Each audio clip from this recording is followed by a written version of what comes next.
Good afternoon and welcome to Open for Questions, a special Q&A connected with the White House Conference on Bullying Prevention. This is a session for you, a chance for you to have your questions answered about bullying, an issue that affects all of us.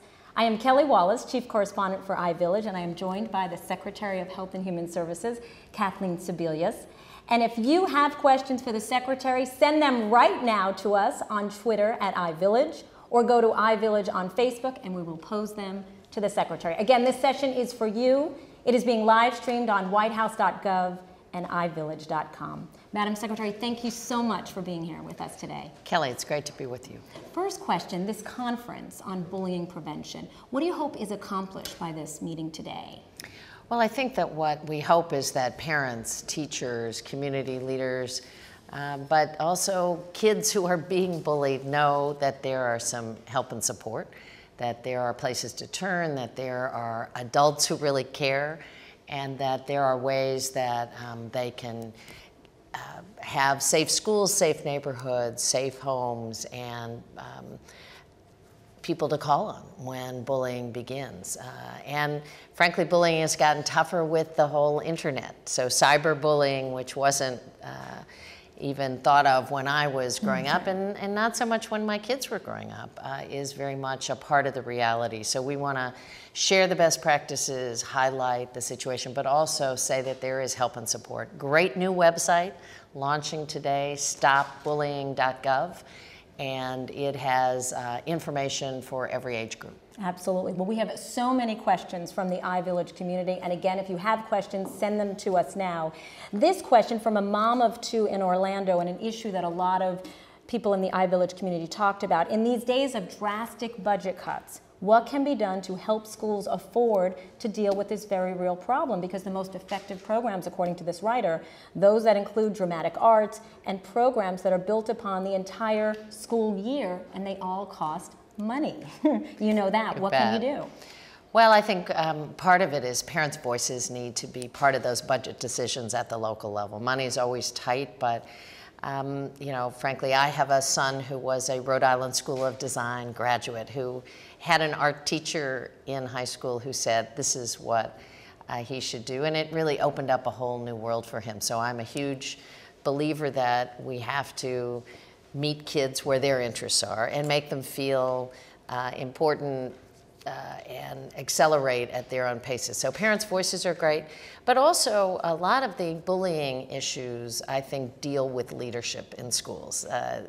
The leaders are there, but again, parental demands that they pay attention and that they set a culture of safety and that it is reinforced at every step along the way, and help kids understand that this really isn't okay. It isn't something that they have to put up with. It isn't something that is a rite of passage. Make them feel safe about coming forward and talking about the bullying that might occur. That jumping off point, because we just got this question from Twitter, which is, how can you convince a child reporting a bully is the right thing to do? So many kids are afraid. They just want the bullying to stop. They don't really want to even sort of think about consequences for the bully.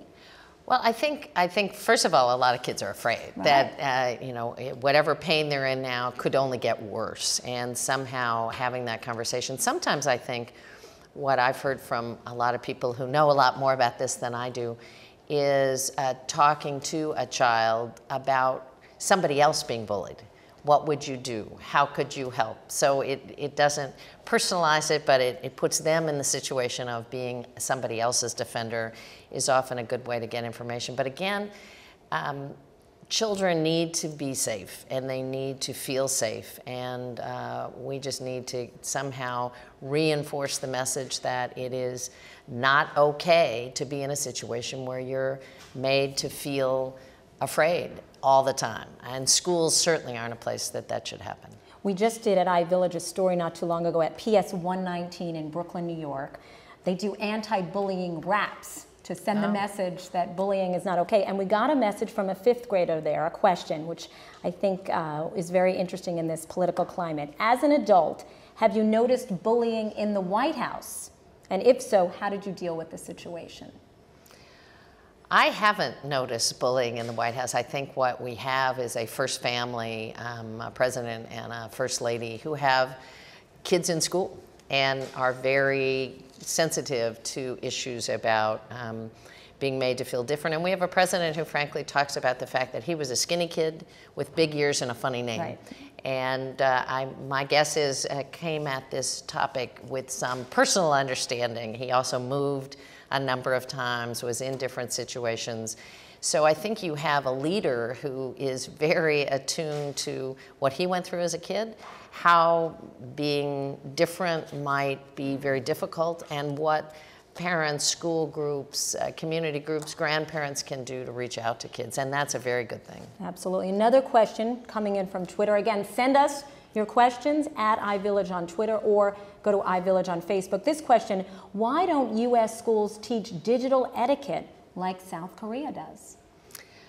Well, I'm not even sure what digital etiquette is. I guess the cyber bullying. Cyber, you know, the do's and don'ts, and that there's more attention to the consequences of what's right and what's wrong online, just like what's right and wrong in our everyday lives. Well, to me, there isn't necessarily a difference between cyber etiquette and regular etiquette. Right. What I think is accelerated in the bullying world is that mean speech on a computer can be sent far further and do much more damage. Can be done anonymously. At least if you do it in person, you have to step up and you are identified. Right.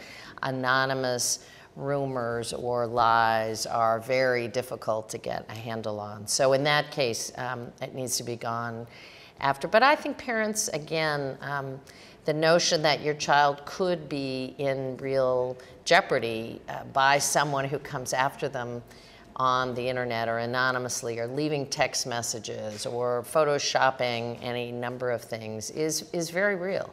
And so understanding that, helping to monitor it, and helping a child to understand it's not just somebody who pushes you down or takes your lunch money, but those kinds of messages, images, rumors are equally bullying, and having a child understand that that's no more acceptable than is somebody who would come up and shove you down. Absolutely. We just got a question from Twitter, and it mirrors a question that we got from a mom with a special needs child in Queens. The question from Twitter is, how do we raise the importance of language and special needs bullying when the R word, you know, is so accepted in our vernacular? And this woman from Queens says her greatest fear is that her special needs son won't be able to tell her about the bullying incidents at school because he has limited communication skills. So what steps will politicians and school officials take on local and state levels to prevent and deal with bullying of students with disabilities?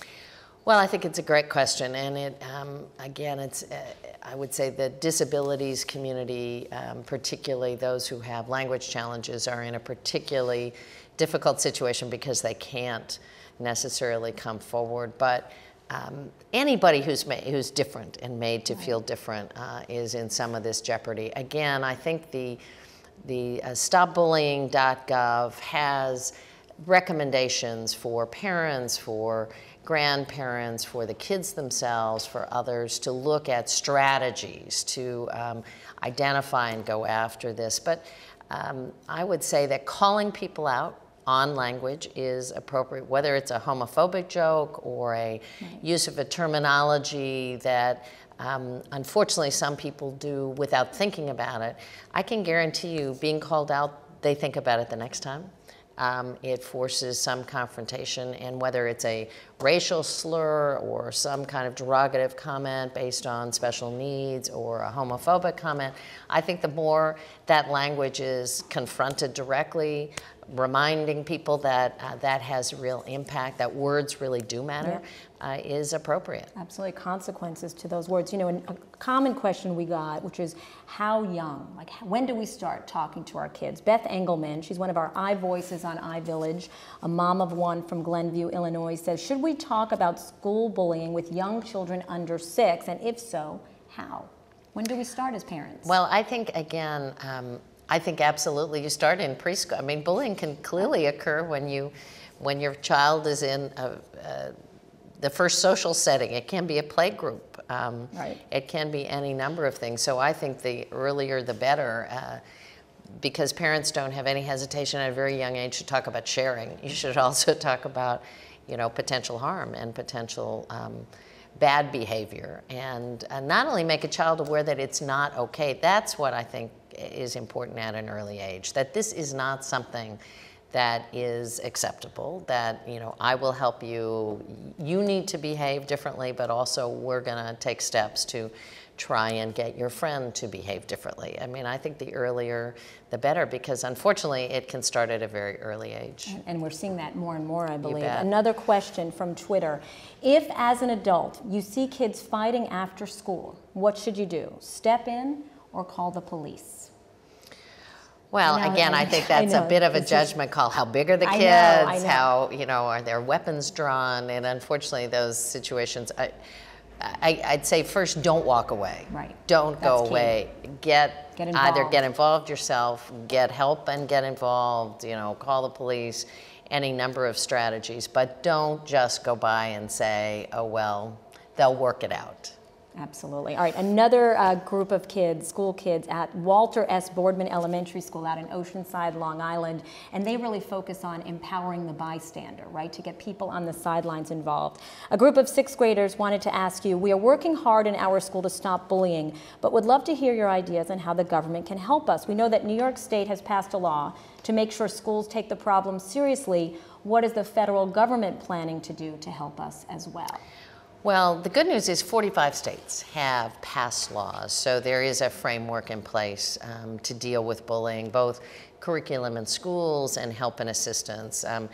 I'd say the stopbullying.gov website is a government tool.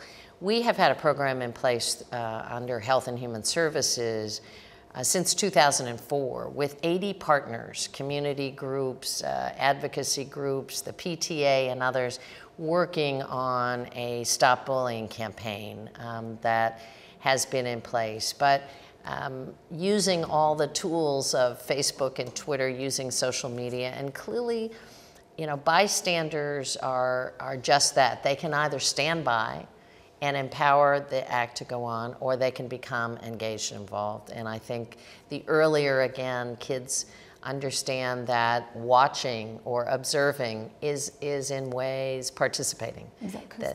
Because the large majority of us end up in the bystander group, right? A smaller number. Or you know that somebody else is in trouble and don't take action to report that. As we talked about before, Kelly, a child or a teenager may feel so victimized that they are paralyzed about defending themselves. Bystanders can really be very helpful and often save harm and perhaps save a life. If the victim can't come forward for him or herself, having somebody else speak for him or her is critical. This next question, again from Twitter, gets to schools and how they deal with bullying. The question is, should schools have zero-tolerance policies towards bullies with automatic suspension, or is there a better way?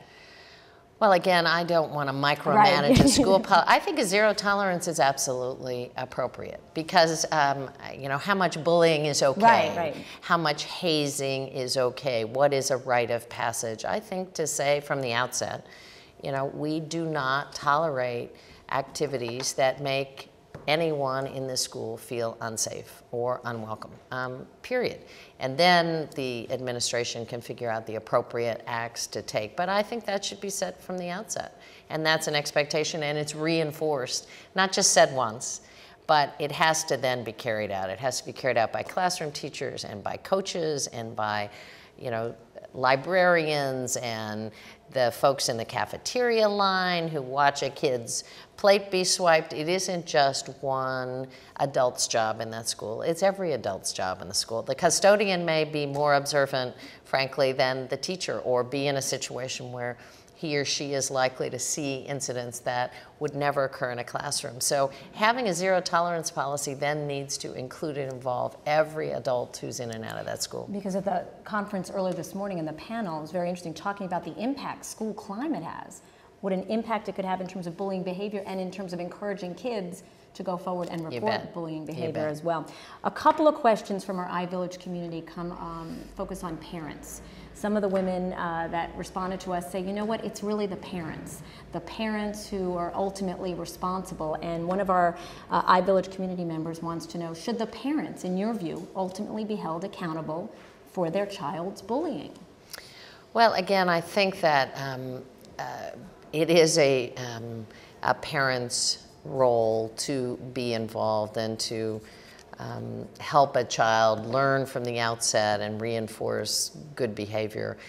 I have, again, difficulty kind of micromanaging off-site cases, but clearly there have been criminal cases brought against parents. And unfortunately, we've had situations of late where parents have knowingly been involved, if you will, in their child's bullying activities, knowingly aware, and allowed it to go on. So that situation is clearly an easier call than one that says, I wasn't aware, I didn't know. But encouraging parental involvement, encouraging and reaching out to parents. Again, you know, your kids are often gone for 6 or 7 hours a day in school. But making sure that teachers are giving very accurate feedback to parents about what is or is not happening and about a child's tendency to pick on other kids or, you know, take things from other children or is sometimes a tough conversation to have, but absolutely essential. Absolutely. Okay, a question we have from Facebook, Madam Secretary. How do we help the bully as well as the bullied? I think we've had a couple of these questions where people talk about what can we do to help the bullied, but also what can we do to help the bully, because these boys and girls you know, may have been bullied at home or may have problems, emotional problems, and we want to help them on a better path in life. Well, I think, again, I think I keep going back. The website does have some very specific tools. Say the website again. Stopbullying.gov, stopbullying.gov, and so there are some tools and tips. Unfortunately, a lot of schools, as resources get tighter, don't have the counseling staff they may have had, may not have a school nurse, but having a caring adult at some point along the way deal with what is underlying this. I mean, typically it's a child who may feel very insecure, and the only way he or she deals with his own or her own insecurities is to take it out on somebody else, somebody smaller or perceived weaker. You feel more powerful if you're actually putting somebody in a weak situation. So there's no question we have to get some resources, get some help, get some counseling to those kids because it's again, a pattern, an unfortunate pattern that often those who are victims of bullying turn around and become bullies themselves. All right, I think we have time for maybe one more question and then a closing thought. This from another iVillage community member. How come programs such as Stop Bullying Now and other relevant and proven bullying prevention programs are not part of every school in the country? They're proven successful, yet there's no mandatory bullying prevention acts in place for schools. Would you, in your view, opinion, support? Again, I know you don't want to micromanage and tell schools what to do, but do you think that there should be some mandatory bullying prevention in every school? Again, a lot of, yes, I do. And a lot of states have taken action, passed laws, the vast majority in the country. There are now protocol being introduced in school curriculum. Secretary Duncan, I'm on the iVillage site with you. Secretary Duncan at the Department of Education is very much a part of this, is also the father of younger children in school, is very committed to using their resources, their strategies, their support to, you know, spread the word that not only is this not acceptable, but there are things that we can do. I think the more we talk out loud about the fact that this is real and it is not acceptable, and there are great practices that we can highlight, put a spotlight on, and spread throughout the country, the faster we're going to bring bullying to an end. All right, Madam Secretary, I know you have to go run off to the conference and closing comments. Yes, I do. Do you feel encouraged? Like you said, raising awareness is part of it. Obviously, there's a huge mountain to climb. But do you feel, I mean, we've seen so many tragic cases and they break your heart. Do you feel encouraged that we're getting the word out and at least people are taking notice? What's your sense of it? Well, I think to have President Obama and First Lady Michelle Obama bring together experts, parents, teachers, counselors, mental health professionals from across the country, tapping into not only the great resources of the federal government, local governments, but also recognizing that this is this is the village that's raising a child. This is wrapping resources and help and support around our kids. And having these conversations, shining a bright light like you're doing right now with the iVillage listeners and viewers is really important, but the conversation has to continue. It can't just be 2 days in March of 2011 that we're going to focus on this and then we're going to go on to other things. I mean, each of us should turn around and have conversations with our own kids, have a new conversation with the teacher. If your school is not paying enough attention to this, bring that home. There are many steps to take along the way, and talk to your child on a regular basis, not just how your day went, but how did everybody's day go? Did anybody have a tough time, and why? And do they usually have a tough time? I mean, I think there are ways to actually put this topic on the table to not only make your child be a more responsible bystander, but also get some information about how safe is their environment, not only for them, but for everybody. That's great advice, because the president, the first lady even joked it's a little tough to get answers from Sasha. They said every time they say, how was school today? Fine.